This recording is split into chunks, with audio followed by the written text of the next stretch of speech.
This is Hannes and Miki from Shiraz Lane. You're looking, watching, doing whatever on Mediator. Was it right? Yes, Mediator, Shiraz Lane. Check it out. You released your latest album this year called Carnival Days.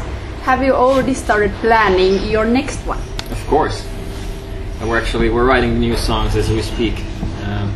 I think we have 3 or 4. Well, actually, five rough. You know, ideas with but we're just starting. Yeah, we got lots of ideas that we have to pursue, and we'll see when the album comes out. Yeah.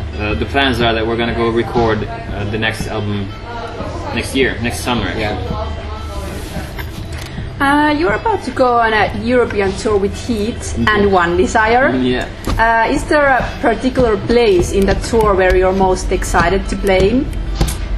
Well, I don't actually know, because we anticipate for every night. Every show is special, and every time there's a new audience that you have to convince. So I'd just say that every show is as important as the other. So. Yeah, everywhere, pretty much.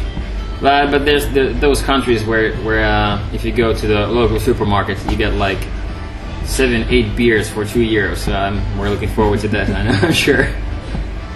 Yeah, but pretty much everywhere. And how do you feel about touring with these other bands?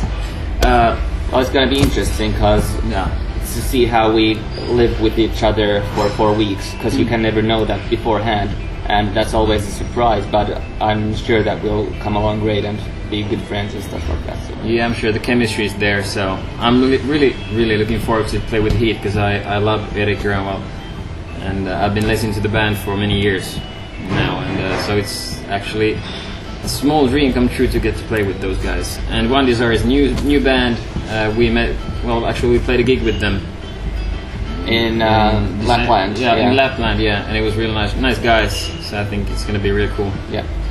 But we'll see what happens, because I love H.E.A.T. I love the Swedes. They do it better. That's a fact. But I'm a Swedish speaking fan, so I think I can do it this much as well. Yeah, it's good. But and also the other guitar player that they have now, he looks kind of like Miki. Yeah.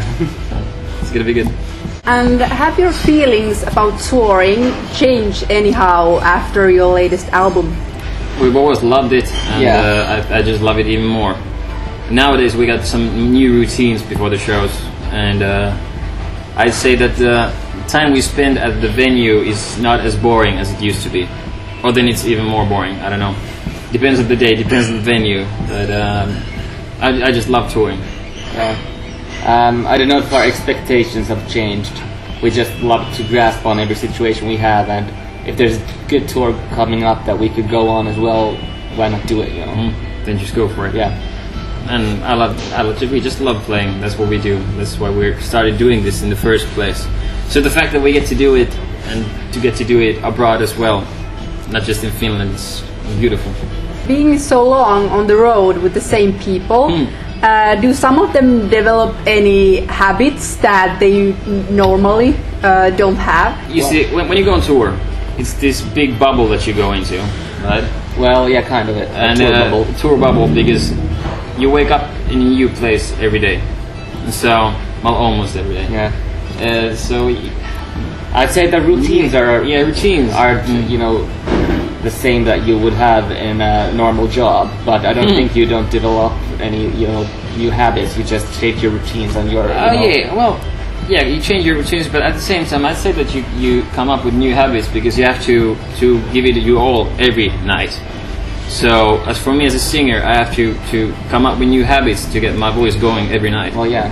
And I'm sure it's the same with the guys with other instruments as well. But for me, at least, that's how we do it. Well, for the singer, it's the most important thing to keep your voice, working every night. But, so and that requires certain measures to be taken. But of course, other people in the band have to take certain measures as well. We can't, party every night. Otherwise, the shows will be shit every night as well. Yes. So we have to take care of ourselves and, So I think I come up with new habits.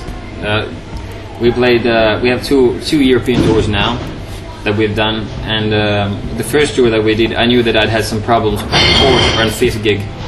And I was really sick on the fourth gig, and I knew it was coming. So I came up with new habits, and then I was good when we had the sixth gig. And then the same with the last tour we did with Brother Fire Tribe. I didn't have any problems at all because I had my habits, I had my things that I know that I have to do, that I've come up with. So. Do you have any plans to go play in Russia? Yes, we do actually, but we can't talk about them yet. But we do have plans, and it's gonna hopefully be with a. It's gonna be good. But let's see what happens. It's not in our hands right now, but if everything would be in our hands, we'd be touring everywhere. So we'd go to Brazil, we'd go to Russia, we'd go everywhere. Actually, we were supposed to play in Russia already like a couple of years ago, but that thing got cancelled just like a month before the show. Unfortunately. But I heard the crowds in Russia are great, so, and we got fans there, so can't wait to play there. And when did you realize you want to do music for a living? Well, actually, we don't still do it for a living. But that's the goal. Yeah, that's the goal. I think just like I said, we're just born to play our rock all day. Yeah, we're born to play our instruments. We're born to write our songs. We're just blessed that people like the tunes that we do, and that we get to play, pretty much. And I don't think that any of us had a plan like, okay, I'm gonna be a rock star. I'm gonna make millions. We just hang out, and we love doing what we do. And the millions just come, the doors. Yeah, the millions just come in. That's how we started. It was back in the day when Anna and we decided let's have a band together. And then we found the right guys around us, and we found Miki. Then we found some other guys, and then we found Yanni. Then we found Joel, and now we're here. And hopefully, hey, let's see. In 5 years, we have backing vocals. We got the singers, and then we got the pianist, and then we got the orchestra, and we got everywhere. Right? Yeah, right. Yeah, that's arenas, stadiums. Yeah, it's gonna be great. Yeah, that's the plan.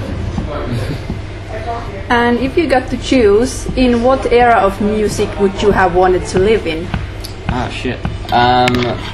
Well, the 70s is an easy answer, but I like the feel of 50s, so I may go 50s. That's a good answer. This is a really hard question for me because I love the whole idea of flower power, the whole hippies, all that, because that's what I am. But at the same time, I have to go with the 70s, going to the 80s, just like Aerosmith did, I'd say, because the music scene changed a lot. At least that's what I've read and heard. So I think that'd be nice, because that was when rock stars, they were these mysterious figures, like you didn't really know what they're all about, and you had no idea what they are, but you just saw their pictures in the magazines, and you made your own story in your head, and they're like, okay, this is what this band is all about. I think I'd say anywhere in time without social media and telephones. That's what my answer. That's a good answer. Yeah, that's my answer, because that's when there was mysterious power. Middle Ages would do as well. Yeah, that would do. But that's why I said 70s, going to the 80s, going to the 90s, and changing your music up, because as an artist you evolve, you change. So I think actually I'd love to be a musician in the time of ancient Egypt. yeah, man. Yeah, we cat rock. Pharaoh rock. Pharaoh.